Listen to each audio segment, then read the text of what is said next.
The Socialist Party deeply regrets the decision of Clare Daly to resign as a TD of the party and of her party membership. The Socialist Party wants to place on record our recognition of the role of Clare Daly TD as a fighter and champion of workers' rights while a member of the party for 25 years. In that work as a public representative in Dublin North, as a shop steward in Dublin Airport, she played an extremely important role as a workers' representative and in many campaigns. It is for that reason that the Socialist Party expresses its profound disappointment at the recent turn of events and the important role and work that Clare did in collaboration with other members of the party and as a party member makes it all the more regrettable from our point of view that she took a decision to resign from the Socialist Party. Other speakers here will elaborate briefly on some of the key issues that we raised with regard to the reasons for Clare Daly's resignation and that were outlined in our statement yesterday, and will answer questions in that regard. I just do want to deal briefly with an issue that has arisen, I've seen in some media, with regard to the position that the Socialist Party will be in as a party represented in Dáil Éireann in terms of the public financing of the party and the party leader's allowance. Now, the Oireachtas Ministerial and Parliamentary Offices Amendment Act 2001, which gives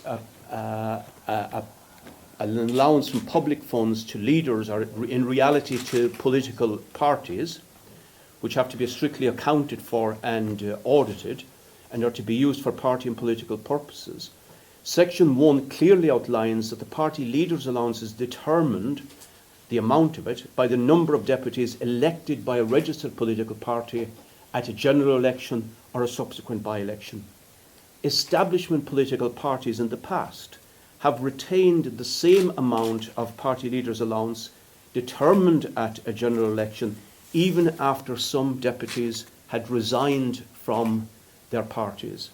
However, I intend to write to the Department of Finance to say that the Socialist Party will accept only the parliamentary leader allowance equivalent to a registered political party with one deputy, and the remainder of those funds to remain with the state. And I will be asking that this is implemented as soon as we can make just and fair and equitable arrangements for 4 members of our Socialist Party staff who are funded from the party leader's allowance, which of course the diminution of that will pose challenges which we will meet and resolve. Just say in that regard that we have always had a very conscientious approach to public funding accepted as a Dáil party, and are very careful in that regard, and that in fact a whip's allowance of 6,000 a year, which is available to small parties, we have not applied for and have not accepted that last year or this year. And we have to say that the funding issues has to be seen against the background of the massive yearly funding for the major parties of austerity. Last year, 4.5 million for Fine Gael, 2.6 million for Fianna Fáil, 3.3 million for the Labour Party. We rely on some public funding, but mainly on the support of our membership, of activists, of people in the communities, working class people, people generally who support the ideas and the policies that we are implementing. Lastly, Chairperson and members of the press, we intend to move on immediately now to the major challenges facing us for this autumn, and they are the intensification of savage austerity, as we've seen in the extra health cuts, the property tax, the household tax, and we will, as a Socialist Party, be massively involved and centrally involved in building movements and constructing and strengthening the movements of opposition to these manifestations of horrific austerity for the sake of the bailout of bankers and speculators. That's the agenda that the Socialist Party is putting clearly on the political agenda now, and which we will be developing and turning our attention to. And in that regard, we do want to deal comprehensively with the unfortunate resignation of Clare Daly today, but we do not intend to continue this discussion over a long period of time. Thanks, Joe. So Paul Murphy, MEP, will speak next. Okay, I want to just speak for a couple of minutes about the question of the United Left Alliance and the Socialist Party's attitude to the United Left Alliance, because this issue has emerged in the discussion. The United Left Alliance was launched towards the end of 2010 by the Socialist Party, by the People Before Profit Alliance, and by the Workers and Unemployed Action Group. For the Socialist Party, for socialists, we think that the United Left Alliance is an extremely important development. For us, the building of the ULA as a strong anti-austerity, left and socialist voice for working class people is an extremely important development. And for us, it is a step towards the building of a broad mass left workers' party in this country that can actually provide real political representation for working class people and can lead the fight back that is so desperately needed against the austerity that is being implemented at the moment, and unfortunately we face continuation of over the next number of years. I know that Clare, in the statement that she released yesterday and in the interview she did today on RTE, has raised the question of disagreements about the United Left Alliance being the reason for her resignation. That's not correct. It's inaccurate. The elephant in the room here, of course, is the political connection with Mick Wallace. Throughout the course of the disagreement we had in the party over the last number of months, the disagreement and the argument has always been focused around the question of political support and political connection for Mick Wallace, which we felt was damaging Clare Daly, also damaging the Socialist Party, and potentially damaging the campaign against household and water taxes. Throughout the course of those discussions, the question of United Left Alliance, of a disagreement over the United Left Alliance, or calling for more emphasis on the United Left Alliance, was never raised, nor has it been raised by Clare previously in debates inside the Socialist Party. We are committed to continuing with the project of building the ULA.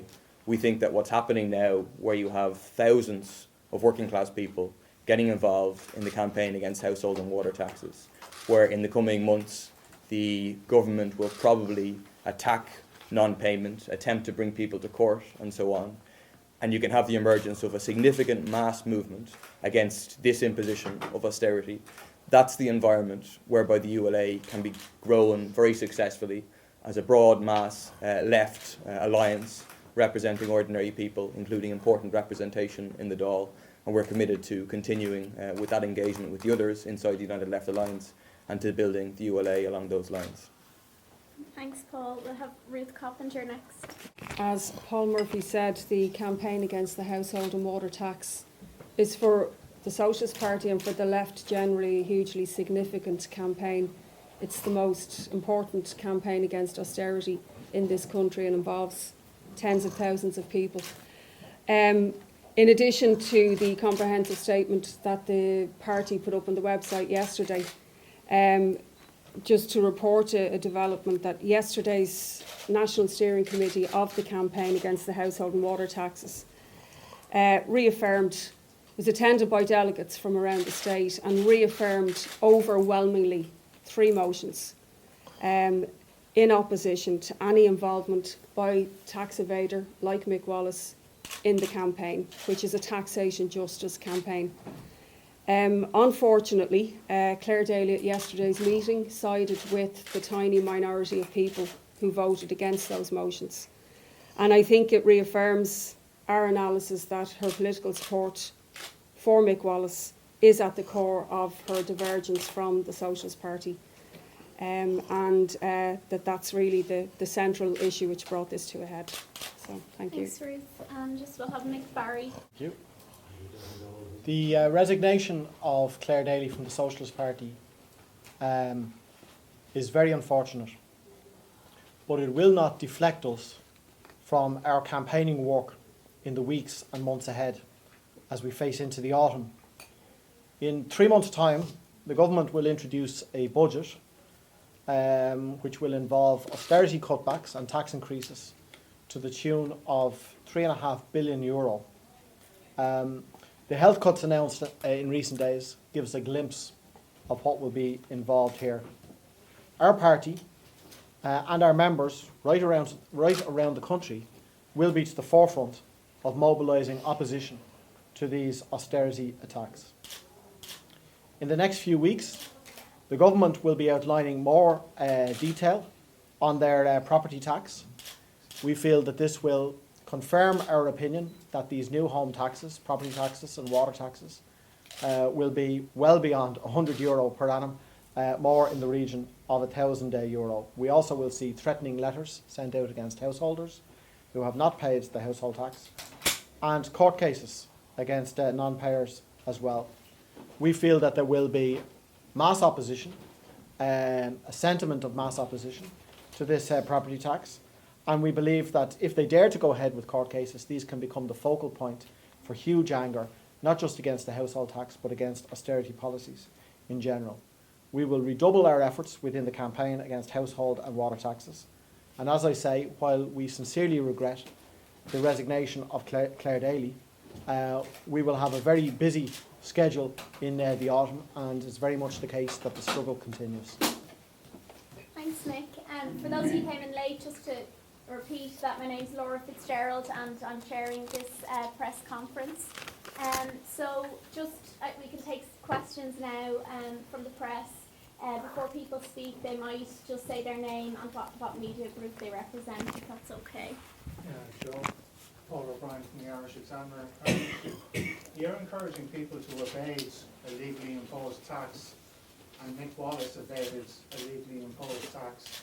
Many people might not see the difference between the two things. Well, I think, Paul, you'd be the only person maybe that mightn't, and I know you wouldn't. You would not see a similarity either. There is no equivalence whatsoever between a fairly sizable developer deliberately taking VAT payments, putting them into the company, and then making a false declaration on the one hand, and the mass opposition by hundreds of thousands, 50% in fact, of homeowners in boycotting an austerity tax that they know will grow to €1,000 and beyond and cannot afford. If you take those who are boycotting the registration process, those who have paid but with great anger because of that, and have indicated that to the campaign, in fact a substantial majority of taxpayers are opposed to this new tier of local taxation, austerity taxes, and that will become increasingly evident as the autumn goes on. In view of, as Ruth Coppinger says, it's a taxation justice campaign that ordinary people should not be paying the bailout of major bankers and speculators in the financial markets in Europe and elsewhere, a campaign of people power. In view of that, it was completely inappropriate and a huge lack of judgment by Mick Wallace, unfortunately, to ever associate himself with the campaign against the household and water taxes. But that has been rectified by the campaign itself now. Thanks. Anyone else? Joe, Tim O'Brien from the Irish Times. Can you say something about these 4 people who may lose their jobs or who may be redeployed as a result of the allowance deducted? Yes, Paul, there are 4 colleagues who are staff members of the Socialist Party who are financed from the party leader's allowance, which is one of the major headlines that the party leader allowance is for. This is a new situation for us, so we obviously have to discuss it in great detail. And our first intention will be to maintain all our colleagues as staff members and to see how we can finance that by increased subscriptions and support from supporters in the party, outside the party and right around the country. So we will be endeavouring, yes, to maintain the party staff that we have who are essential for the development of the party work, the policy development, the campaigning work of the party and so on. It's particularly urgent in view of the figures I gave for the major parties. As you see, €10.5 million last year for the three pro-austerity parties. The public funding for the Socialist Party and indeed other left groups is minuscule by comparison, but we don't set our store on finance, but rather on ideas and on trying to give real representation to the opposition of ordinary people to the austerity agenda and disastrous damage it is doing to society. Thanks, Tim. Laura's been on changing the agenda. Can I clarify with somebody, has there been other resignations from the party apart from Clare in recent days? And who are those people? And Joe, can I clarify with you, what exactly did you want Clare Daly to do, you and the party wanted to do in relation to Mick Wallace? What exactly was she doing that you found this political support that was inappropriate? What actions or words did you want her to carry out? We believe that subsequent to the revelation of the very serious tax evasion by Mick Wallace, that Clare Daly afforded him public political support. That was evident in many ways and was commented on in the media. There were a lot of inappropriate, in some sections of the media, and vicious attacks on Clare Daly, which we utterly reject and would have nothing to do with whatsoever. But we wanted her to make very clear that there was no political concern as a Socialist Party TD and the Socialist Party and Mick Wallace, his politics or his actions. That's profoundly important for a principled left-wing party that's constructing an alternative on democratic socialist lines to the disastrous policies of the establishment, and it was of key importance. And as Paul Murphy has indicated, all the intensive discussions, and there were very intensive discussions with Clare in recent months, were in relation to that particular issue. Unfortunately, Clare disagreed. We wanted to continue to work with Clare. We wanted Clare to remain as a member of the party, to be a leading public representative of the party, but in consonance with the party's view, the other deputy, the other public representatives, and the ordinary members of the party, who 99.9%, 100% actually, in fact, would support the position that we adopted. Last week, we did get letters of resignation from two, well, let's say, ordinary members of the party, in the sense of not public representatives or office holders, who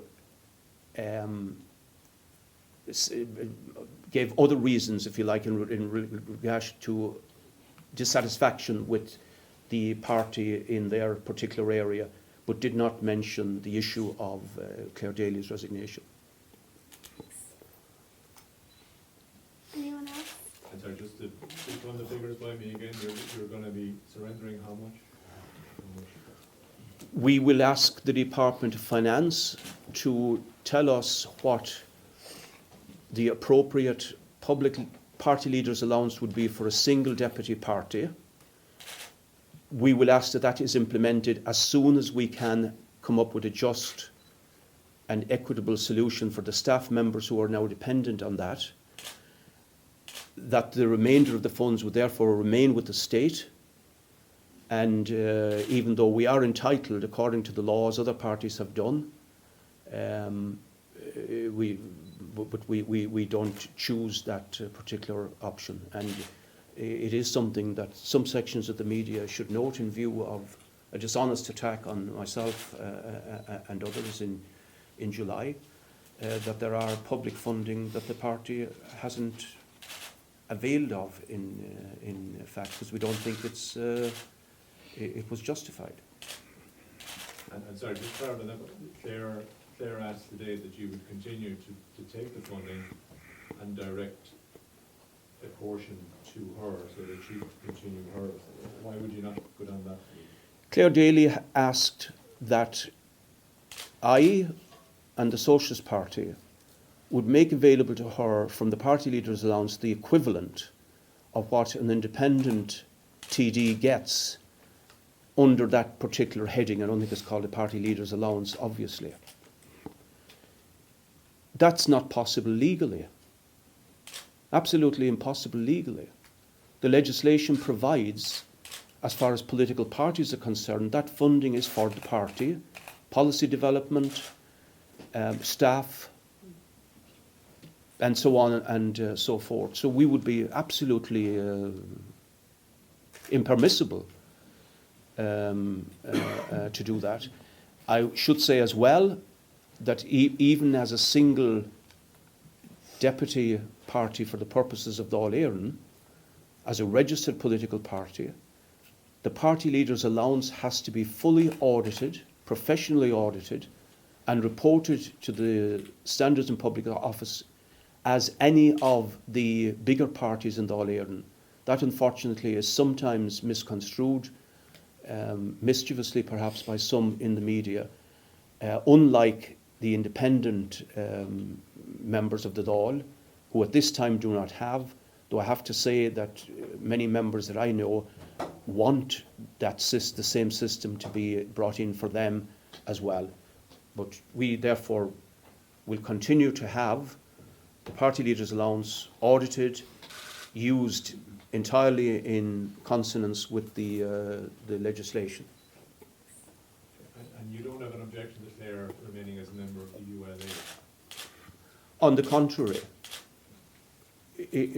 we will work with Clare Daly, with any TD in fact, who as a member of the United Left Alliance will work with us in constructing a principled left alternative, as Paul Murphy has outlined, and in meeting the very big challenges that Mick Barry and Paul have outlined with regard to the huge majority that exists in the Dáil for austerity, its disastrous effects, but which is massively disagreed with and opposed in society. Sorry, could I ask, could you give me the figures again for your party leader's allowance? How much is it compared to the other political parties? Last year, the Socialist Party would have received about €120,000 in total. €120,000 for the party leader's allowance. Fine Gael received, for the party leader's allowance and other political funding that they get by virtue of having a certain percentage of the vote, which we don't, Fine Gael got 4.5 million, Fianna Fáil got 2.6 million, the Labour Party got 3.3 million. So €10.4 million, and it will be the same this year, in fact greater for some of those parties. So you see that the forces of the establishment and of austerity have huge financial resources. We match that, if you like, by the determination of our political alternative and critically the power of working class people and of ordinary people to oppose and mobilise against these disastrous policies. Thanks. Anything else? No? Okay. Will we leave it at that? Thank you. Thank you very much. Thanks Thank you to very much everyone who again came. for coming. Yeah.